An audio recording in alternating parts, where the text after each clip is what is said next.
Hey guys, it's Tom again. Up here at Chigs, messing around. Hey, I got a little update. That video I cut short the other day.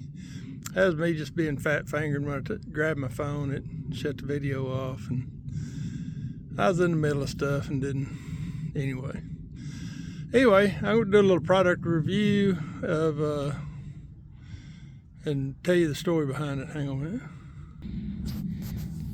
All right.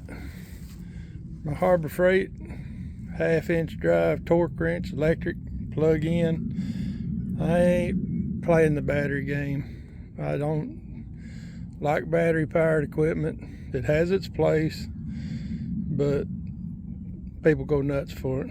And this here, you can see here, this torque is almost 3 times what the battery powered one is. So we went with this one. $79 at the Harbor Freight. And that was without a coupon. That's just everyday price. The battery powered one I think was either $59 or $69, and then put out a third of the torque. Crazy what people buy into. Anyway, let me show you why I needed a 1/2-inch drive impact.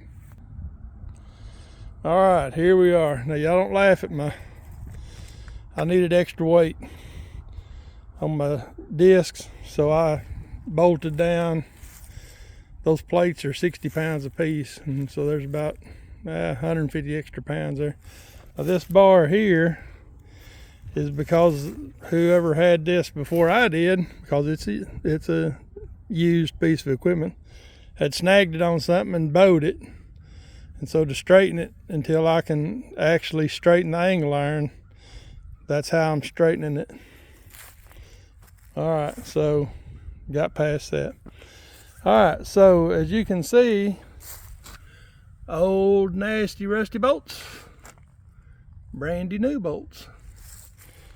All right, so what's happened was, as I was dragging this along, those bolts, it snapped 2 of these, and so I had to repair them.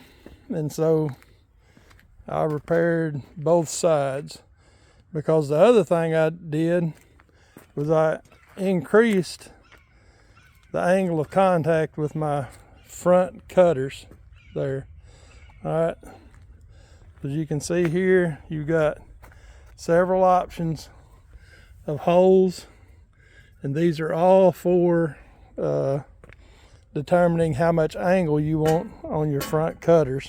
Okay, same thing with your back. You can the disc part of it you can change in. Now those there are not digging quite as hard. The bolts are still original. They're nice and tight. There's nothing wrong with them.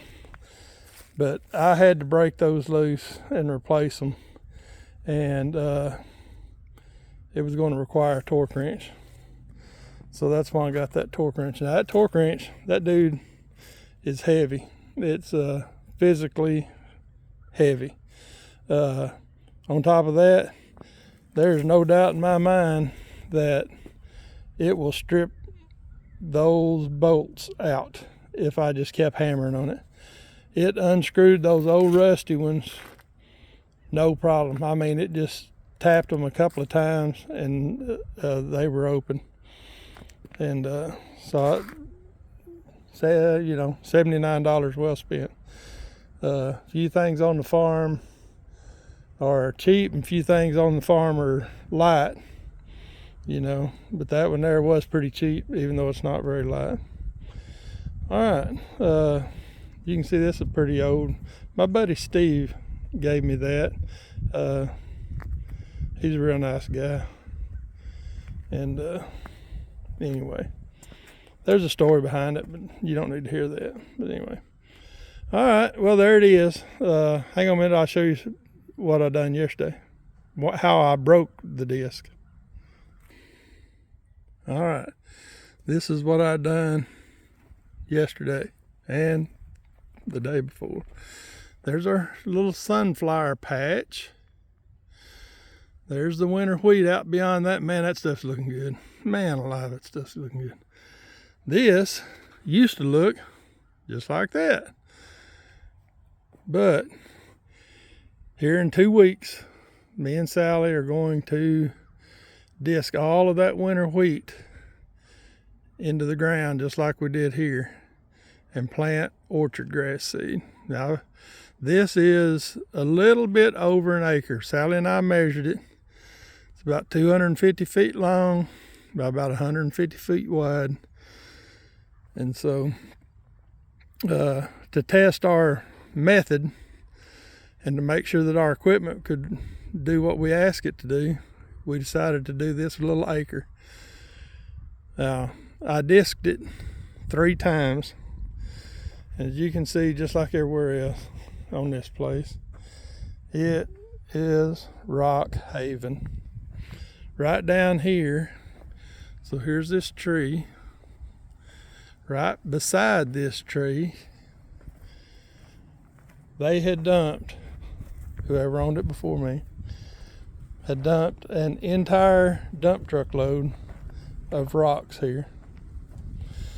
Now, I didn't dig them all up, but see that big pile of them over there? That's half of them. The other half of them I hauled off, but I got tired of hauling them, so I piled them up there. And the rest of them, if you kick that dirt very much, you're gonna kick up a rock.